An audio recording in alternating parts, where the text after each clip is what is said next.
문재인 대통령 어제 국회 시정연설을 통해서 추경안 통과의 절박성을 강조했습니다.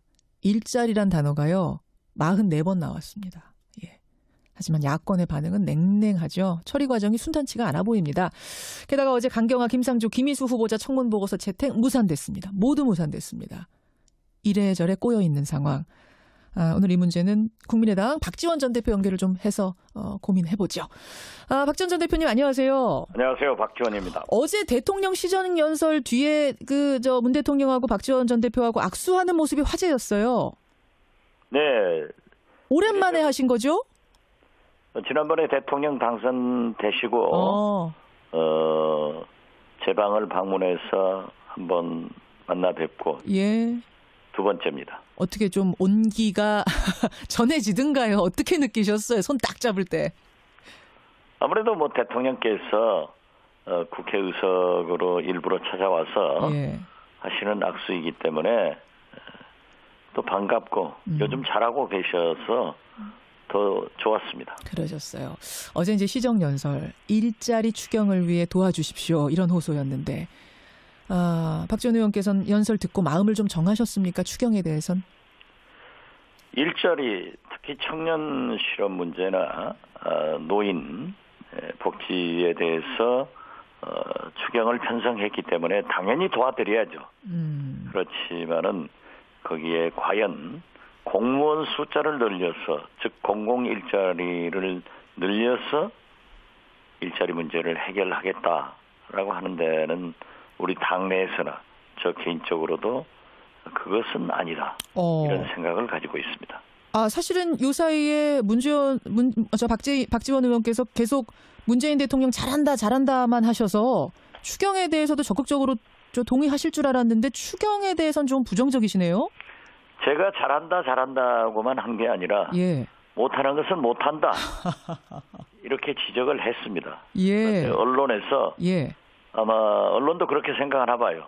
대통령이 잘하시니까 잘한다만 보도하더라고요. 그렇게 된 건가요? 네, 못한다는 것도 많이 지적했어요. 그러셨어요. 근데 예. 추경에 대해서는 동의하기 어렵다. 이쪽 같은 그렇습니다. 입장 당과. 추경을 근본적으로 반대하는 것이 아니라 예. 거듭 말씀드리지만 일자리 창출, 즉 청년 문제나 노인 문제에 대해서는 당연히 하셔야 되지만은 예. 대통령 후보 때도 81만 개의 공공 일자리를 늘려서 실업 문제를 해결하겠다 하는 것은 처음부터 지금 우리는 반대를 하고 있고, 특히 공공 일자리, 공무원의 일자리를 늘리는 것은 예. 필요하면 늘려야죠. 그렇지만 그렇게 많이 늘리는 것은 공무원은 한 번 채용하면은 예. 20년, 30년을 보아야 됩니다. 예. 신분 보장을 시켜야 되니까. 그렇죠. 그래서 그러한 것은 문제가 있다. 그리고 보시는군요. 일자리 창출은 근본적으로 예. 기업에서 이루어져야 되는 거지 정부가 주도적으로 해서는 안 된다 하는 생각을 가지고 있습니다. 지금 정부 여당에서는 허투루 채용하는 건 아니고 지금도 필요한 그 일자리들을 찾아내서 공무원 일자리 만드는 것이다. 또 공기업부터 시작해야, 공공기관부터 시작해야 사기업들도 그 분위기를 받아서 이어갈 거다, 일자리 만들기. 이런 의견이긴 하던데요. 이걸로는 불충분하다고 보세요. 저는 IMF 외환위기 때 기업을 또 정부를 구조조정할 때도 그런 얘기를 했습니다. 예. 구조조정이라고 하는 것은 무조건 잘라내는 구조조정도 있지만은 부족한 것을 채워주는 구조조정도 있거든요. 그래서 당연히 소방직이나 이러한 공무원은 늘릴 필요성이 있으면 늘려야 됩니다. 예.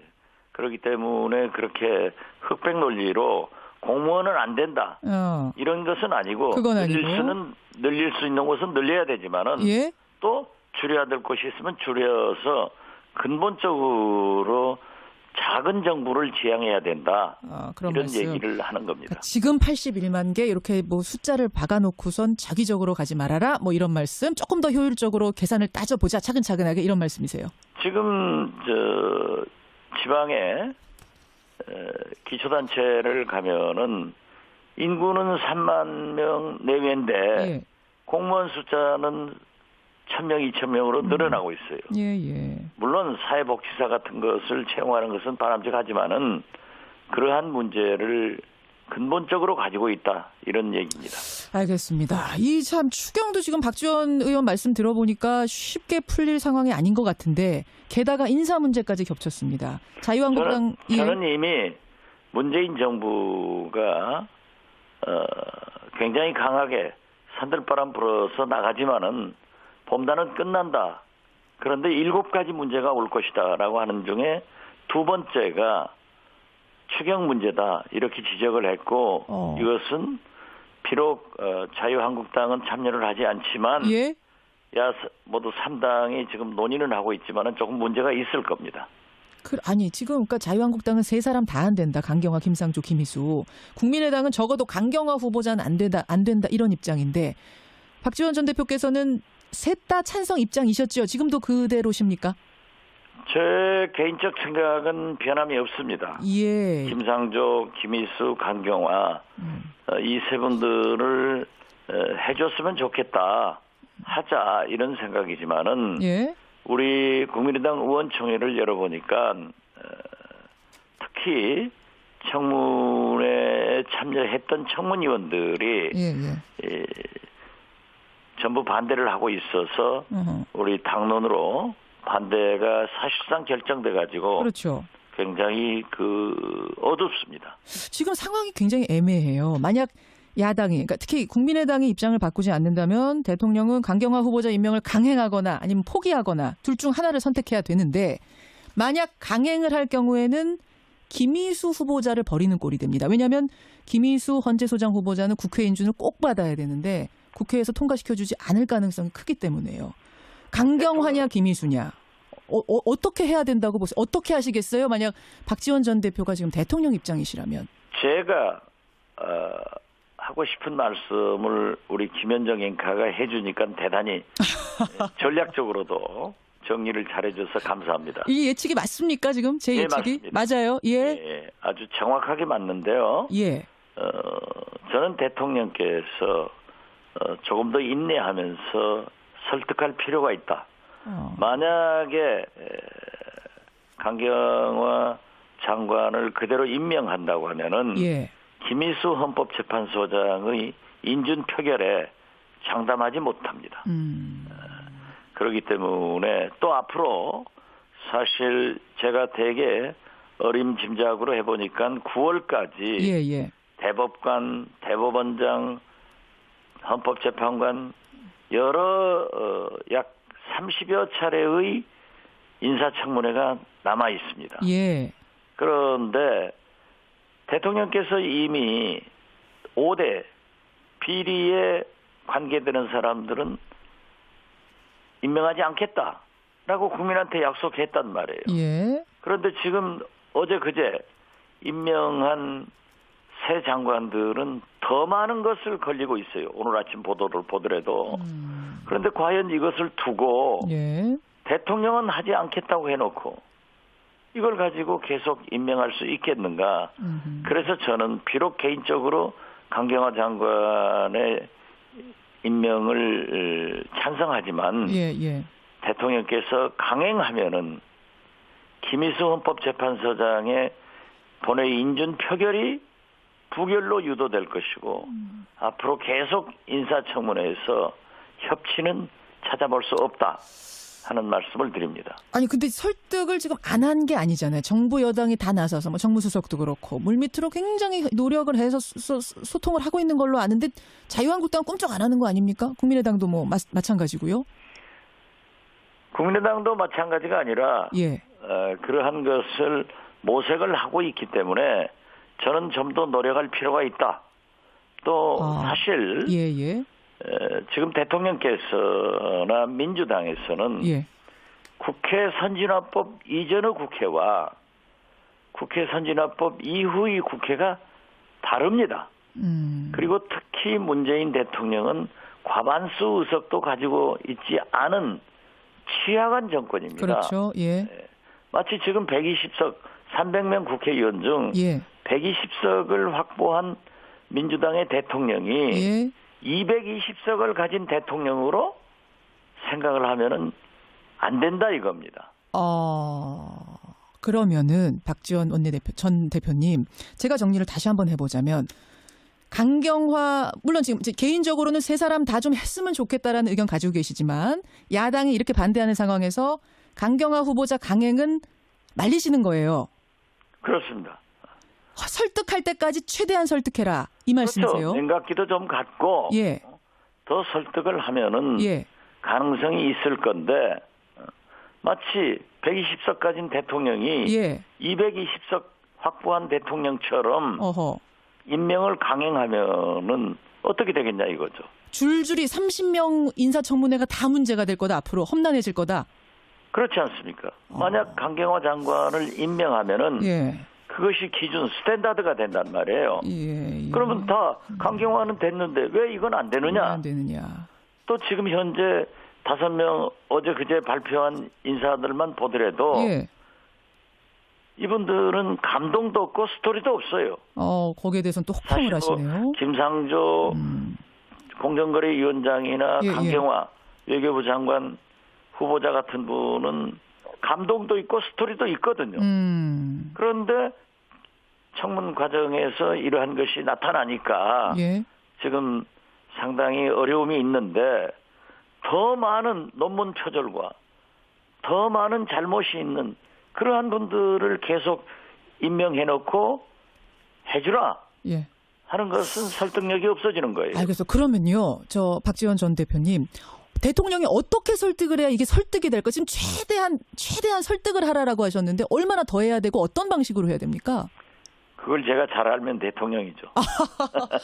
아니 그걸 주셔야죠. 그게 문제인 거예요. 잘 아실 거고 실제로 대화들을 많이 하고 그러기 때문에 저는 그렇게 생각하면 됩니다.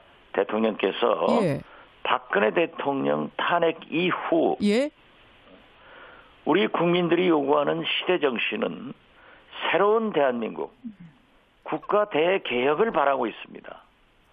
저는 적당한 비유가 되려는지 모르겠습니다만은 4.19 혁명 후 장면 내각이 출범해서 얼마나 많은 국민들이 민주주의를 요구했습니까?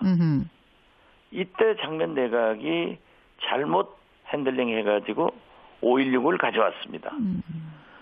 이렇게 중대한 문재인 정부이기 때문에 저는 120석 가진 정당의 대통령, 특히 국회 선진화법을 가진 대통령이기 때문에 더 많은 노력과 국민의당이나 바른정당에 대해서 더 큰 노력이 필요하다. 알겠습니다. 저는 그렇게 봅니다. 그러니까 그런 노력하면 자유한국당은 사실 역사적으로 보더라도 IMF 외환위기를 가져와서 우리 국민들에게 고초를 주었고 지금 시간이 많지 않아서 짧게 정리 부탁드립니다. 탄핵시켰는데 그분들을 설득하기는 어렵지만은 국민의당이나 바른정당에 대해서 더 노력을 하는 것이 필요하다 이렇게 봅니다. 여기까지 말씀 드려야겠습니다. 오늘 고맙습니다. 네, 감사합니다. 국민의당 박지원 전 대표. 이런 악수이기 때문에 또 반갑고 요즘 잘하고 계셔서 더 좋았습니다. 그러셨어요. 어제 이제 시정연설 일자리 추경을 위해 도와주십시오 이런 호소였는데 박지원 의원께서는 연설 듣고 마음을 좀 정하셨습니까? 추경에 대해선? 일자리 특히 청년 실업 문제나 노인 복지에 대해서 추경을 편성했기 때문에 당연히 도와드려야죠. 그렇지만은 거기에 과연 공무원 숫자를 늘려서 즉 공공 일자리를 늘려서 일자리 문제를 해결하겠다라고 하는 데는 우리 당내에서나 저 개인적으로도 그것은 아니다. 이런 생각을 가지고 있습니다. 사실은 요 사이에 박지원 의원께서 계속 문재인 대통령 잘한다만 하셔서 추경에 대해서도 적극적으로 동의하실 줄 알았는데 추경에 대해서는 좀 부정적이시네요. 저는 늘릴 필요성이 있으면 늘려야 됩니다. 그렇기 때문에 그렇게 흑백 논리로 공무원은 안 된다. 이런 것은 아니고 늘릴 수 있는 것은 늘려야 되지만은 또 줄여야 될 것이 있으면 줄여서 근본적으로 작은 정부를 지향해야 된다. 그런 이런 말씀. 얘기를 하는 겁니다. 그러니까 지금 81만 개 이렇게 뭐 숫자를 박아놓고선 자기적으로 가지 말아라. 뭐 이런 말씀. 조금 더 효율적으로 계산을 따져보자. 차근차근하게 이런 말씀이세요. 지금 지방에 기초단체를 가면은 인구는 3만 명 내외인데 예. 공무원 숫자는 1,000명, 2,000명으로 늘어나고 있어요. 예. 물론 사회복지사 같은 것을 채용하는 것은 바람직하지만은 그러한 문제를 근본적으로 가지고 있다. 이런 얘기입니다. 알겠습니다. 이 참 추경도 지금 박지원 의원 말씀 들어보니까 쉽게 풀릴 상황이 아닌 것 같은데 게다가 인사 문제까지 겹쳐. 대통령 어제 국회 시정연설을 통해서 추경안 통과의 절박성을 강조했습니다. 일자리란 단어가요. 44번 나왔습니다. 예. 하지만 야권의 반응은 냉랭하죠. 처리 과정이 순탄치가 않아 보입니다. 게다가 어제 강경화, 김상조, 김희수 후보자 청문 보고서 채택 무산됐습니다. 모두 무산됐습니다. 이래저래 꼬여있는 상황. 오늘 이 문제는 국민의당 박지원 전 대표 연결을 좀 해서 고민해보죠. 박지원 전 대표님 안녕하세요. 안녕하세요. 박지원입니다. 어제 대통령 시정연설 뒤에 문 대통령하고 박지원 전 대표하고 악수하는 모습이 화제였어요. 네. 오랜만에 하신 거죠? 지난번에 대통령 당선되시고 제 방을 방문해서 한번 만나 뵙고 예. 두 번째입니다. 어떻게 좀 온기가 전해지든가요? 어떻게 느끼셨어요? 손 딱 잡을 때.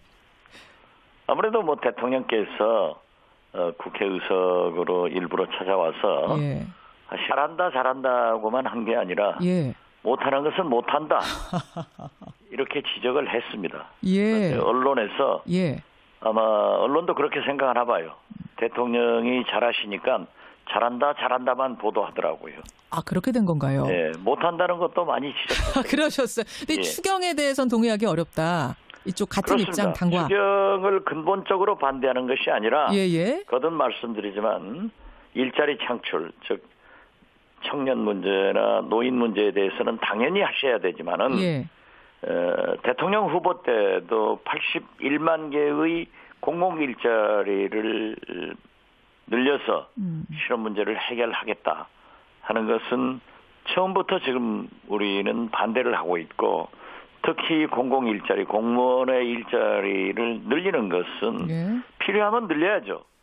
그렇지만 그렇게 많이 늘리는 것은 공무원은 한 번 채용하면은 예. 20년, 30년을 보아야 됩니다. 예. 신분 보장을 시켜야 되니까. 그렇죠. 그래서 그러한 것은 문제가 있다. 그리고 보시는군요. 일자리 창출은 근본적으로 예. 기업에서 이루어져야 되는 거지 정부가 주도적으로 해서는 안 된다 하는 생각을 가지고 있습니다. 지금 정부 여당에서는 허투루 채용하는 건 아니고 지금도 필요한 그 일자리들을 찾아내서 공무원 일자리 만드는 것이다. 또 공기업부터 시작해야 공공기관부터 시작해야 사기업들도 그 분위기를 받아서 이어갈 거다. 일자리 만들기. 이런 의견이긴 하던데요. 이걸로는 불충분하다고 보세요. 저는 IMF 외환위기 때 기업을 또 정부를 구조조정할 때도 그런 얘기를 했습니다. 예. 구조조정이라고 하는 것은 무조건 잘라내는 구조조정도 있지만은 부족한 것을 채워주는 구조조정도 있거든요. 그래서 당연히 소방직이나 이러한 공무